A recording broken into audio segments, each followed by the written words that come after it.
So, Catherine Switz, an introduction there from Lionel Richie, Dancing on the Ceiling. Are you a Lionel fan, Catherine? I am, but I always like to hear that one in particular.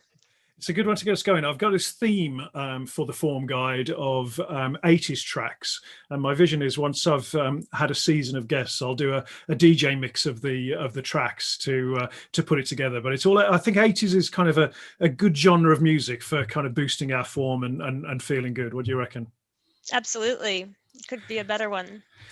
So thank you for joining us. Catherine Switz, you are CEO and founder of the Stability Network, and I'm really keen to get into what the Stability Network does and what it's all about and the partnership we've got with the Inside Out Leaderboard.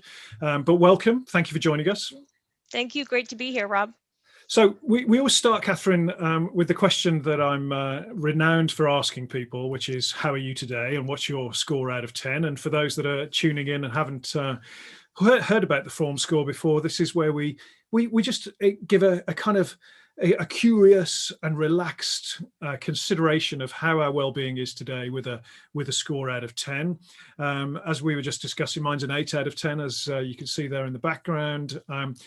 Really good form today. I think I started on a 7 and had some nice interaction with my children today and some smooth homeschooling, which has given my form score a definite boost as we reach the end of another lockdown here in the UK. But what about you, Catherine? What's your score today? I would say I'm a 7, but I'm importantly trending up. And I think that point about which way you're trending is so important. We'll talk a little bit later about my recovery and where I am in it today. But I would say I'm really thrilled to be a 7 today. Yeah, 7's good, and the trending bit's important, isn't it? I've got this nice little thing I do with people on the Form Score app, where I at 7 o'clock every morning now, I take a look at my friends on the app and just see what their delta is to the average and see which way they're moving, and just notice whether someone might need a check-in or a friendly nudge. And I think just looking at that trend's super important. Seeing a 9 out of 10 from Mahesh Lakhani on the chat, actually. So good to see your form there, Mahesh. Let's see if we can get you to an 8, Catherine, as we go through this conversation. I always find them very uplifting on the form score.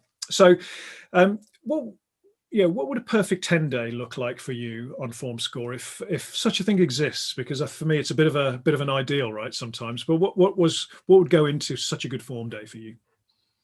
I think I live with bipolar disorder with psychosis and pretty acute anxiety. And I think perfect 10 in that regard is, I'm not feeling any depression, I'm not feeling any anxiety, and I'm not trending up from a mania perspective. I'm healthy, I'm working out, I'm sleeping well.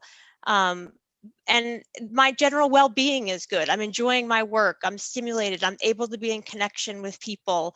I'm able to really be present in the moment when I'm having conversations with people, when I'm doing my work, when I'm off work with my son. I think that would sum up a 10.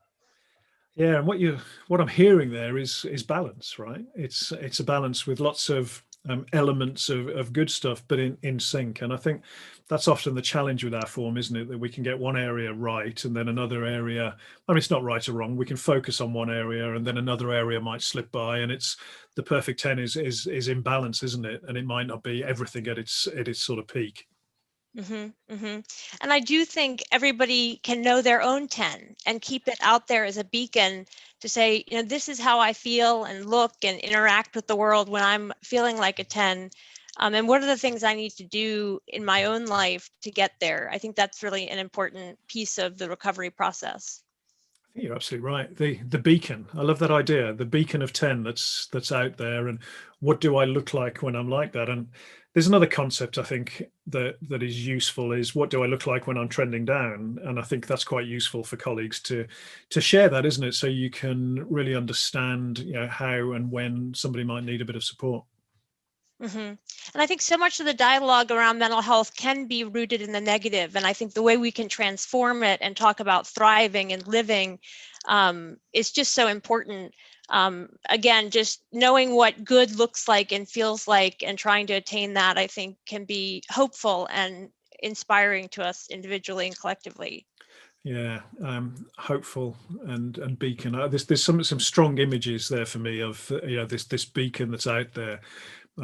Jeff McDonald, who I know you know, talks about the the light boats that are sent out, the lifeboats that are sent out once every story is told, and we'll talk a bit about storytelling. And I love that imagery. But you've just set another one off, which is this beacon, this light that is out there for people that might be working out how to travel through that darkness as they find their journey to recovery. So I love that. Thank you. We're going to do the quickfire round, and the quickfire round is nothing you can prepare for, but it goes along the lines of, if mental health were a, what would it be? So, Catherine, for you, if mental health were an animal, what would that animal be? I mean, the first one that comes to mind, if it's a quick fire round, is a bear who can be so cuddly and loving and peaceful, lying in the sun, but also can be challenging. But again, that's just my my first thought. And it's a brilliant one. It is a brilliant one. The mental health bear. I love it. So, cuddly and cute and protective, and yet can be very challenging and dangerous at times. And it's a really interesting way of thinking about it. We've had some great ones for this. Last week we had the hedgehog, which was a little bit prickly on the outside, but quite soft on the in. And I think it's really interesting to look at that. But those analogies. But I love the bear. I love the bear. I see a nice little cute little image. Yeah, for me it's the octopus, which I always use the little octopus icon, mainly because I think the octopus, its brains are all over the place. It's got about 9 of them. It changes color a lot, which we use in the form score to express how it's feeling. Very curious, intelligent animal. So yeah, the mental health octopus for me. So if mental health were a color, Catherine, what would that color be for you? Absolutely green. For me, green is peaceful, but it's vibrant. It's the color of life. Trees play a big role in my recovery. And I just think that connection to nature, that connection to what's elemental is so important. And green is that for me. Yeah, brilliant. Yeah, I love that. I mean, lots of good stuff in there. Green is here in the UK the sign of mental health awareness as well. So it's wonderful. In Mental Health Awareness Week, we see a lot of our iconic buildings, like the Bank of England, just bathed in green light, and it looks very spectacular. But you're right, that sort of connection with nature. And again, after we've been locked down and gone stir crazy, the idea of getting outside into nature more as the weather in the northern hemisphere turns to spring is pretty wonderful, isn't it? So green, the color of mental health. I love that. So if mental health were a food, this one's a bit more challenging, I think. Oh, hot tea for sure. Straight away. Brilliant. Why hot tea? Well, hot tea gets me through lots of different scores on the form score. It can be soothing. It can be bracing, it can be caffeinated, it can be decaffeinated. But for me, I think, again, I come back to this elemental period feeling, or this very centered feeling. And tea just plays a big role in my life all the time, but particularly when I'm not feeling, at the top of my form. Yeah, I love that. And it's a quick fire round, but you are super quick. You're the quickest guest we've had, and they're brilliant answers, all of them so far. I love that. As you know, I've had coronavirus and long COVID, but one of the big travesties for me of this is that tea tastes awful to me now. It really does. And I'm more of a coffee drinker than a tea drinker, to be fair, but I've sort of lost my ability to drink tea. You might need to add some sugar. That seems to help in all cases. Yeah. Okay. Good shout. Okay. If mental health were a song, what would it be? Well, I don't know whether everybody will know this band or this song, but there's a song by Watershed that came out right as I was having my second psychotic break. And it talks about somebody just like me in a compromised, mental health situation. And for me, that song, on one hand, it always takes me back to that period. On the other hand, it always reminds me that I got through that period. And it's just a touchstone for me. And it's a touchstone for my family, my son and husband all know. We know that's Catherine's song. And I'm not remembering the exact name of it, but it talks about somebody just like me going through a hard time and happened to come out in the public exactly at the time that I was.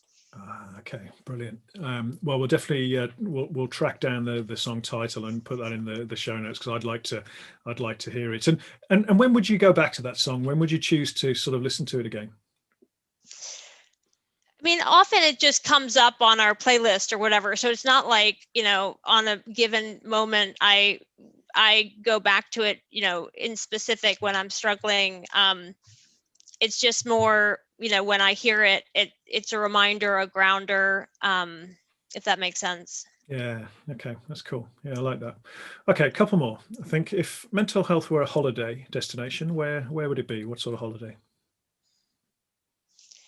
Again, all of my answers get to some sense of peace and elemental. And for me, that's, and I don't know if I'm answering the questions correctly, but for me, that's somewhere in the woods, in the snow.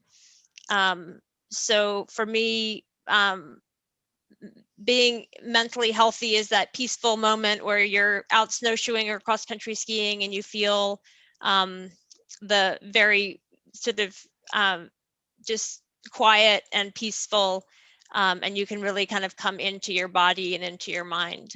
Yeah, fantastic. I love that. I'm sort of building up a picture where we've got, the snow, the woods, but we've got the green in the sort of fir trees. We've got a bear that is friendly, kicking around. Your song is playing, so we're building up this picture. So there's no right or wrong way of answering this for sure.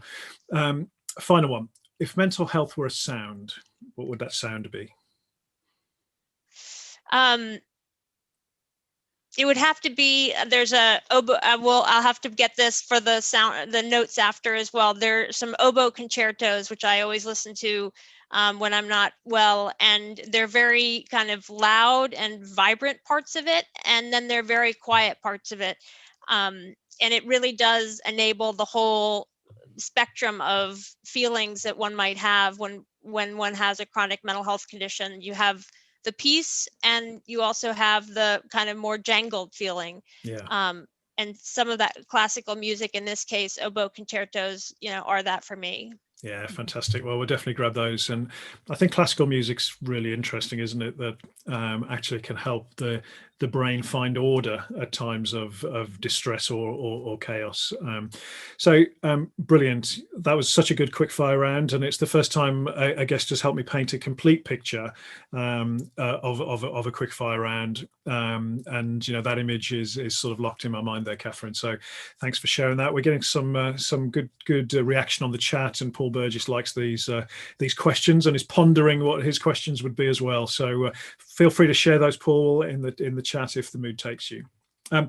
So Catherine, the theme broadly here is to talk about storytelling, it's to talk about advocacy, it's to talk about lived experience of mental ill health and how we use those stories to affect positive change. And we're going to talk about how you your way of doing that with the Stability Network. But I remember being introduced to you by the amazing Alicia London a little while ago now, and we shared our stories, and yours was very powerful, and you tell it so eloquently, and I was so impressed with how you have been a campaigner for so long. From mental health is almost a little bit popular here in the UK, which is great, which is a great thing, and it's sort of exploded, and people like me have got involved, and it's great. But you've been doing this for a long time, born out of your personal story. So can you talk us through that journey as much as you're happy to share right now? Absolutely. I was diagnosed with my first psychotic break when I was at Harvard Business School, and I landed in the hospital on a 72-hour hold, and I was there for a week. And at the end of it, I asked the doctor, the psychiatrist I was at Harvard Medical School, basically, could I go back to school? Could I take my job offer at McKinsey? And he kind of said, he put up his hands and said, I don't know. It could go either way.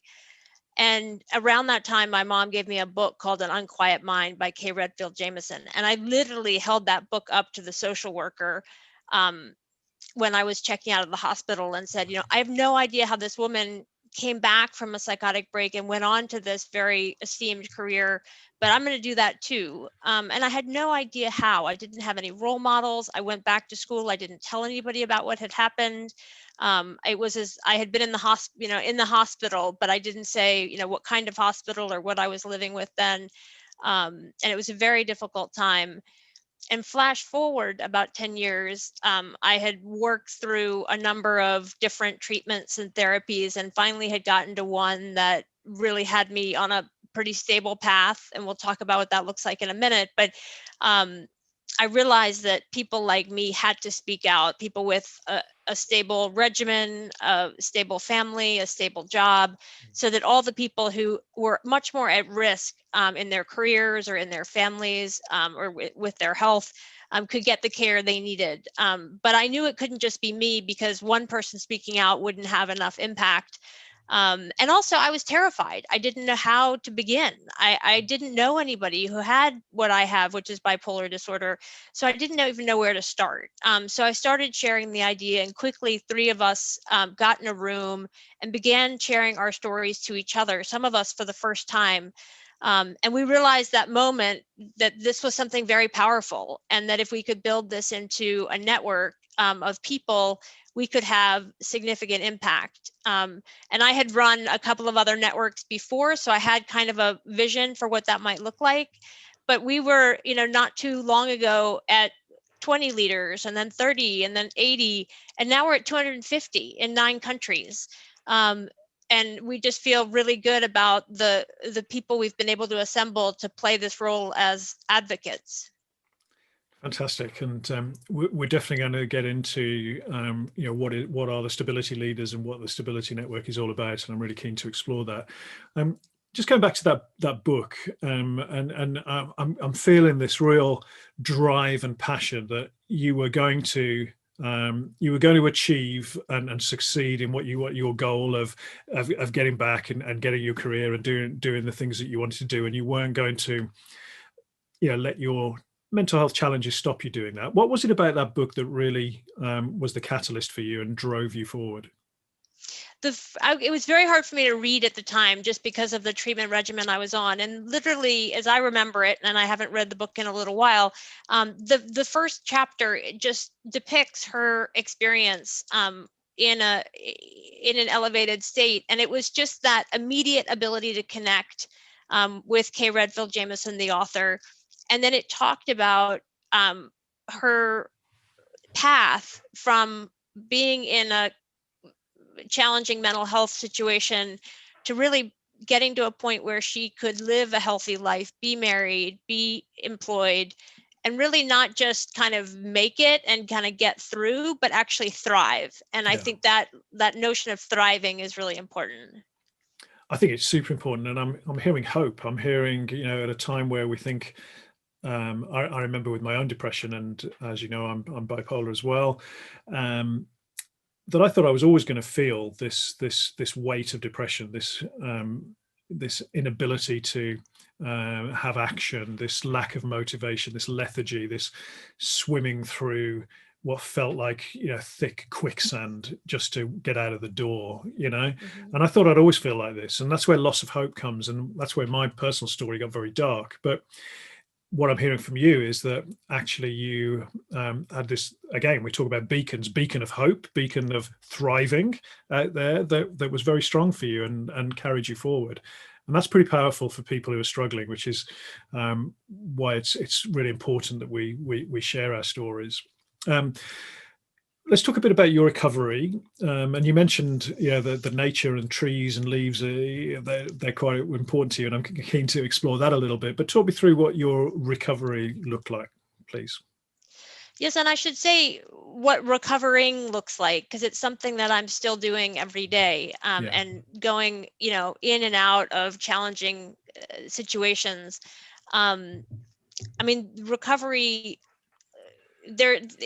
I can share some of the inputs to recovery, and I think it's important to share kind of what are the outcomes or outputs. From an input perspective, it's sleep. For me, it's a medication regime. It's yoga, exercise, good diet, balanced work, balanced work life situation, good time with my son, all of that centering work. So that's kind of, and it's a daily process of checking all of those boxes. I fill out a spreadsheet with my form score every night. I write down all kinds of indicators of my mood that I track with my doctor. So there's a whole kind of running always to keep that in check. And I can say, as recently as, this last fall and this winter, there have been compromises to my mental health. Unfortunately, I can't always control what may hit me. And that then I need to readjust. It's almost like you're being tackled and you're kind of moving and figuring out how to stay upright when life events come your way that you can't necessarily control or prepare for. So it's having that kind of regimen in place, that program in place, that's so important. And I referred to the outputs or the outcomes earlier. I mean, it really is the ability to lead a balanced life, to connect with my son, to do productive work, just to be in relationship with people and not to be what I call racked on a daily basis by that anxiety and depression, or, have the risk of trending up in a way that may cause challenges. Yeah. I think it's really interesting. And what I'm hearing and recognizing in you is a strong sense of self-awareness that you've had to build up to go on that journey of recovery.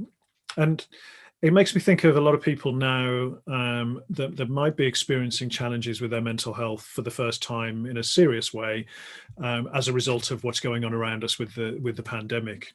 And that self-awareness that you've built up because of a need to do so, I think that's the thing that a lot of people can benefit from building up to. To work out, is it sleep, is it exercise, is it connecting with our families, is it being mindful, is it taking a bit of breaks in the day to balance stress? Because I think whether you've got a mental health challenge or you have got moderately good mental health, we can all benefit from that, being that proactive management, can't we? But you and I have had to do that to kind of survive, really, haven't we? And I think some of the data shows, I certainly feel lucky in this pandemic that I have this track record of being on this program and having this regimen and knowing what works for the most part. And I think it's much harder for people who are just encountering this for the first time in the pandemic. So I think that's a really important thing that we need to try to convey to people experiencing this for the first time, that it is possible to get better. Your form score can go up. You will feel better. There are concrete things that we can all do to help. But that's an important message, I think, to people who are out there who may be struggling now. Yeah, I think you're right. And the fact that recovery is that ongoing process. I had a conversation with a head of wellbeing last week, someone I know quite well, and he was telling me of the term that's been bandied around a little bit now of wellbeing fatigue. People are getting fatigued with managing their wellbeing, and I'm like, this is incredible. It's as if we're going to say, okay, I've brushed my teeth really well now for the last year, so my teeth are going to be okay. So I'm not really going to bother for a little while and expect to have good teeth. And it's like we've got to keep doing this, this ongoing management, these prioritizing the things that keep us well, to give ourselves the reserves to deal with what life is throwing at us, which, let's face it, is quite a lot right now, isn't it? And I would say they're very real trade-offs. I mean, if somebody wants to stay up and watch a show or do this or that, I mean, these are things that I just don't do. I go to bed, I'm in bed by 7:30 every night. So I don't want to in any way sugarcoat it and say, oh, everybody should, exercise every day and sleep all this. I mean, it's more complicated than that. And I totally grasp that, because even for myself, I get frustrated sometimes that I have to get up early and exercise or whatever it is. So I always, when I talk about my recovery, I never want to sugarcoat it, because it is an ongoing process. Yeah, absolutely. So 7:30, I'd love to be able to get to bed at 7:30. I'm a kind of 9:30 p.m. At the best of times. But yeah, I value my sleep too.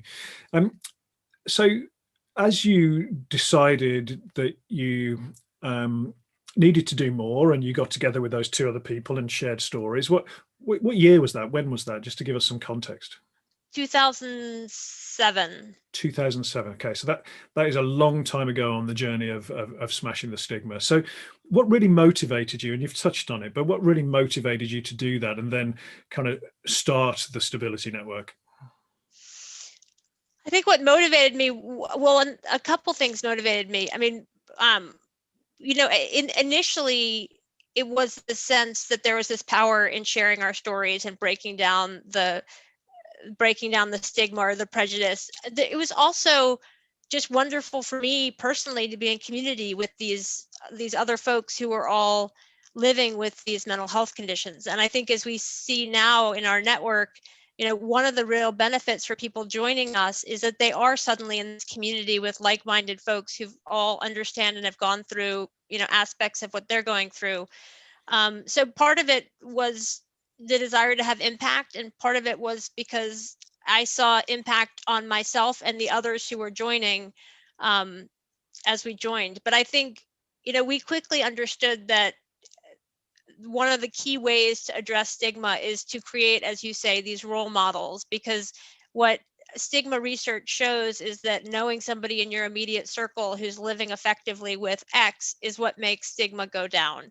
So we want to have a stability leader in every zip code and every postal code in the world, so everybody can point to somebody and say, not just that I got better. We definitely don't want people to feel like, okay, we've got all these poster children that are saying this is so easy, this is, I got better. But rather talking about how we got better. And that's why on our website, you'll see so many profiles of people that can give people insight if they're facing depression or bipolar or schizophrenia. This is how it works in terms of getting on a path to recovery. And when I came out of the hospital after my second psychotic break, I realized, my husband and I looked high and low for those role models, those examples. And we couldn't find them. And we particularly couldn't find people in the workforce who are balancing a mental health condition. So that's really what the genesis for our approach has been. Fantastic. Excuse me. Really, really interesting. So the power of connection, the power of sharing stories, and the power of having that role model in every zip code globally. Have you worked out how many people that would be? No, I should, but I haven't. It's an interesting one, isn't it? It's a lot, but we need a lot, and we're working on getting a lot. So just for those that are not aware of the Stability Network, what are the kind of goals, the aims? What does it look like? What does it do? Sure. So our goal is very simple. We want to inspire and encourage people living with mental health challenges to thrive. And again, we want to show lots of examples, as I mentioned, 250 examples in 9 countries, a website populated with tons of people.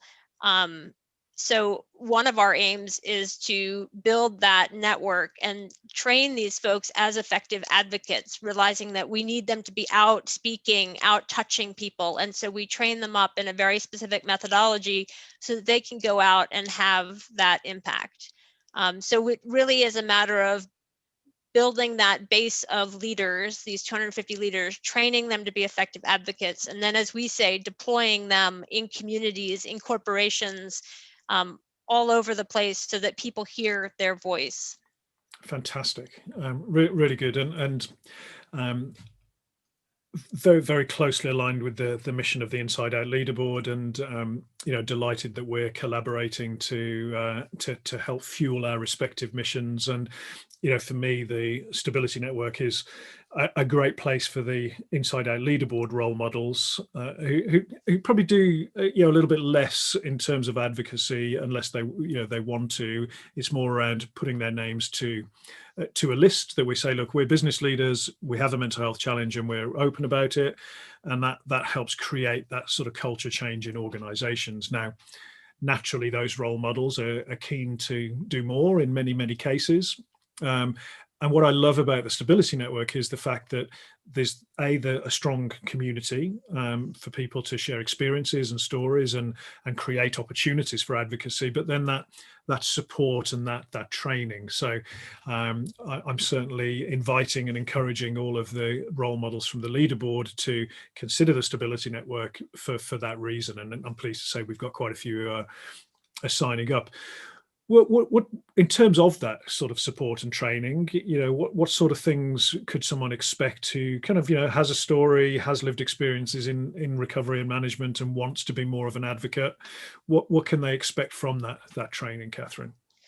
Yes, and I break it out between support and training really importantly, because we have offerings in both areas. From the training perspective, we have a 3-part training program where people get the fundamentals of advocacy storytelling, really learning how to tell a mental health story in a way that's kind of research based. The second piece is you come and you workshop your story. So you get an opportunity to come and practice it and work on it with some of our experts. And then the third part is individual coaching, which we provide as well.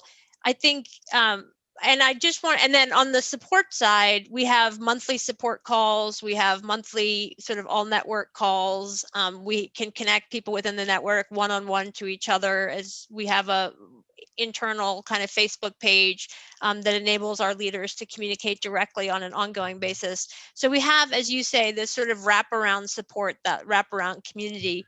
And then we also help these leaders find opportunities to share their story, whether it could be blogging or public speaking engagements or any other form of deployment. We try to help train up our leaders to do that. But I just want to underscore, particularly people who might be listening in, who might want to join us, we welcome people at any stage in their advocacy journey. We don't ask people on day one to go start speaking to a huge group of people. Everybody comes in where they are, and ideally we move them along the continuum of openness. But our community is open to anybody who's living with a mental health challenge and willing to speak out about it, in paid employment, on a recovery journey, and again, willing to be an advocate and but we benefit from having more people, more advocates, just because that's important to our overall mission of being able to influence more people. Yeah, absolutely. And I think there are a lot of people who want to be advocates, and I think from what I see, particularly here in the UK, there's a strong movement to break stigma, to smash the stigma. There's a strong ethos of storytelling, particularly in the workplace, to help do that, which is important. But then I think a number of the people doing that are really keen to think, what next? What next? How can I, beyond my own workplace or my own community, how can I use this story and this passion that I have to really make positive change? And that's where I think the Stability Network has a huge role to play in helping create those opportunities and equip people for them, right? Yes, and I would say we think of our impact kind of as 3 circles. We have our impact on our leaders themselves, providing them support and training. And we hear universally from leaders who've joined what an impact just being part of the Stability Network has. One person, when they were welcomed into the Stability Network, their workplace took them out for lunch to celebrate because they were so proud of them. I mean, it's just people really feel a sense of community and ownership. But then we also look to have impact on the organizations we speak to, the community we reach. And then we also have that kind of much broader social media impact. So we think about it on those 3 dimensions. Yeah, brilliant. I think Bill Burnett has commented and appreciates everything happening in the Stability Network as a member. So thanks for commenting there, Bill. So I know when I started looking at the Inside Out leaderboard to try and identify role models who would be prepared to put their name to a list, that there were a lot of willing people, but it was a challenge to get it off the ground, and quite hard work, and remains hard work in keeping that momentum going. You were starting this back in 2007, and building it up between then and now. How challenging was it? How did you overcome that? What was it like? I would say it was very challenging. I did it between 8 to 9 in the morning while I had another full-time job, just to try to keep it going. And we started very slowly. And just, I mean, we called it guerrilla networking, where we'd talk to somebody who would talk to somebody who would know somebody. And a lot of it then was about convincing people to speak out. Now it's much easier. People come to us, as you say, they already want to speak out or they've been speaking out. But at that stage, it was really just kind of a trickle of people who we could identify. I think we were in the Wall Street Journal at one point, and we only had 20 leaders at the time, and our website literally had 20 leaders, and we were so proud to have them, but it wasn't we didn't have that base. So it really was what I call guerrilla networking. It was just being committed to the idea over time, despite other challenges, and it really, now we feel like it really is coming to has momentum, and there are many more people joining us, which is very exciting. Yeah, absolutely. And you were telling me that you've just launched a regional network in India, which is very, very exciting. I was having a conversation in Asia today, and obviously getting into some of the more stigmatized cultures and territories where mental ill health is still very prevalent, but stigma is a lot stronger, is important. So congratulations on that. But that's obviously part of the vision, is to look at all territories. Yes, absolutely. And we also have this vision of creating regional groups in who are sort of self-governing in each place. And we have them in Canada now, as you know, in the UK, in India, in several parts of the US. And that's our kind of approach to scaling, because that then creates a node of activity and interest and a connection point at that local level. Yeah, brilliant. And just looking at the kind of impact the Stability Network has, and the stability leaders in particular, is there an example or two you could share of how a leader has gone into an organization or a community and had a positive impact by sharing stories? Yes, I mean,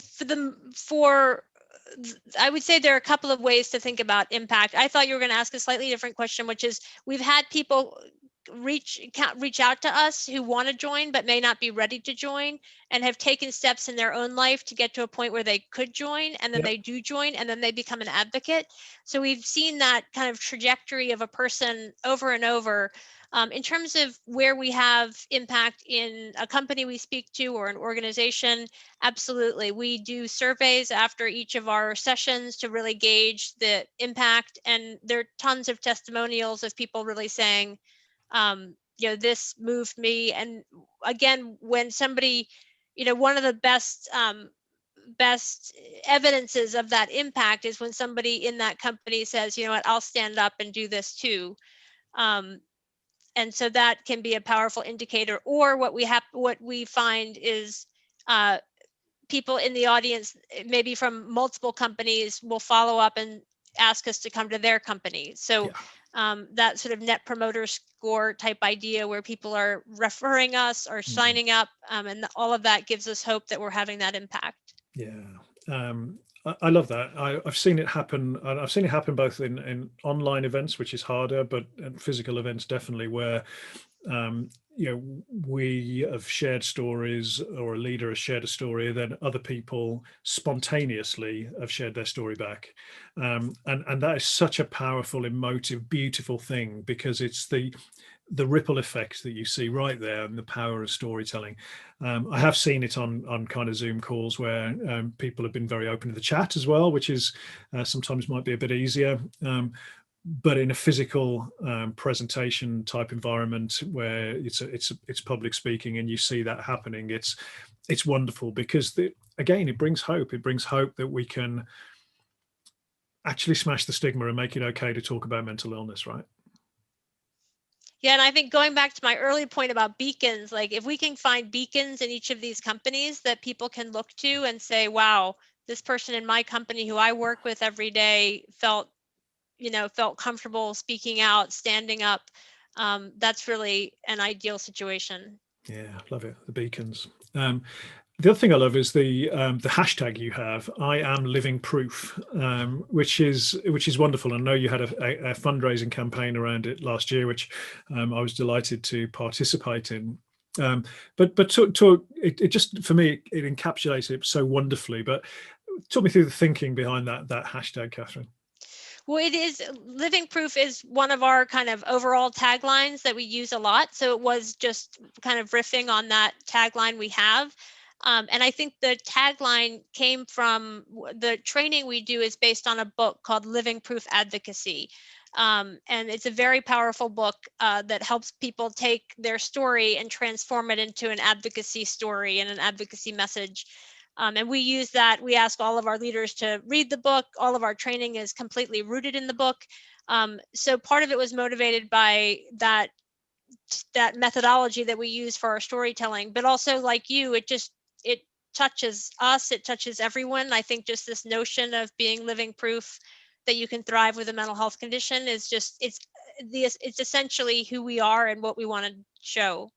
Yeah, I love it. There's something for me around the fact that we're stating it as well. I am living proof, because for years I was probably living proof of you can still thrive by hiding a mental health challenge, which is not what we want. And I was doing okay, but actually since I've been more open about my challenges, I've thrived much more, and the elements of depression or the dangerous elements of my hypomania have been less pronounced because I'm more open. And it's like almost, if we're in that, go back to the woods with the snow, it's almost like we see a mountain, we climb that mountain, the bear is kind of trundling around with us, we're on top of the mountain, and we're like, I am living proof of thriving, right? And it's just such a wonderful kind of image for me. It's beautiful. So yeah, thank you. I'm going to start tagging you guys with that much more, because I love it. So you've talked about hopes a little bit and goals, and we want to have a stability leader in every zip code globally. What does that look like for the sort of next 12 months? What is the sort of vision, and I guess over a kind of longer 5-year period as well? What are the main aims? Yeah, I think it's twofold. It's still growing the network. I mean, 250 is great. We need thousands. So we have a strategy to do recruitment partly, and thank you for your partnership with Inside Out is so powerful. So in partnership and through our media channels, we, our number one impetus is to find more people who are willing to stand up. That's the key. But again, that's great, but we need those people to speak out and be effective advocates and be out there, not just joining, but actually doing. And so we have a whole strategy around deployment, which again, we work with partners, we work with organizations that we have in our community, we work through other networks. And I think, when people think about the Stability Network, it's not rocket science. It's not complex. We need more people out there in more venues, and all of my activity is around trying to achieve those two things. And I can talk numbers that we'll get to it by the end of this year and in 5 years, but I don't know that that's as indicative. I think those are our two kind of imperatives. Yeah, absolutely. So we need more advocates, we need more members, and we need more opportunities for advocacy. And let's keep this really simple. For me, my goals are in total alignment. I want Inside Out leaderboard role models everywhere in the world, and I want them to be where it feels right is then thinking, right, let's use the power of storytelling to be advocates and inspire others and be part of the Stability Network. So you've got my vote. I'm a stability leader and very proud to be one. Thank you for having me. So how do people join? How can people get involved? You can join on our website. There's a How to Be Involved tab, and you can click on join and go that way. We also have an info@the-stability-network email address on the website. And let me just give you the website to make sure everybody has it. It's www.thestabilitynetwork.org. And anybody can either follow the processes in that, online, or just feel free to email us if that feels overwhelming, or you're not sure whether whatever. If you have any doubts, just email us at info@thestabilitynetwork.org. And we really welcome anybody who's willing to be open about their mental health condition in whatever form, and to whatever audience. Fantastic. And my call to action to people in my network is, if you fit that criteria and you are an advocate, excuse me, join the Stability Network, because it's joining a sense of community with support, and together we're certainly stronger. So I've got one more question for you, Catherine. And again, not one that I've asked you to prepare for, but I've got this sort of vision of trying to curate a number of kind of well-being golden nuggets. You know, the one bit of advice, the one top tip, the one top thing that you do to keep well, stay well. What would your one well-being golden nugget be? What's worked for me is to have a regimen and a program, and I use those words. For everybody could look differently. It could have different components. Mine involves sleep and exercise and medication, but figure out what is that program for you and execute on it relentlessly. I love that. Figure out what that program is for you and execute on it relentlessly. What a great note to finish. So, Catherine, thank you so much for joining us. It's been a pleasure to have you as a guest of the Form Guide. Thank you. Wonderful to be here. Thank you, Rob. My pleasure. So next up, we've got next week Carl Simons, Carl Simons OBE now, who is Group Head of Health and Safety and Security at Thames Water. So I'm going to be really looking forward to having a chat with Carl. Carl and I have got a sort of loose commitment out there, Catherine, that the next wellbeing conference that exists, that there's going to have a lot of people there. We're going to put a little sign up and stand in the entrance and say free hugs, and just hug everybody that comes in, because we're both huggers and we miss hugs. So it's going to be a good chat with Carl. But all the details for the Stability Network are going to be in the show notes. This is the Form Guide, inspiring conversations about your mental health and well-being. Thanks for tuning in. Thank you.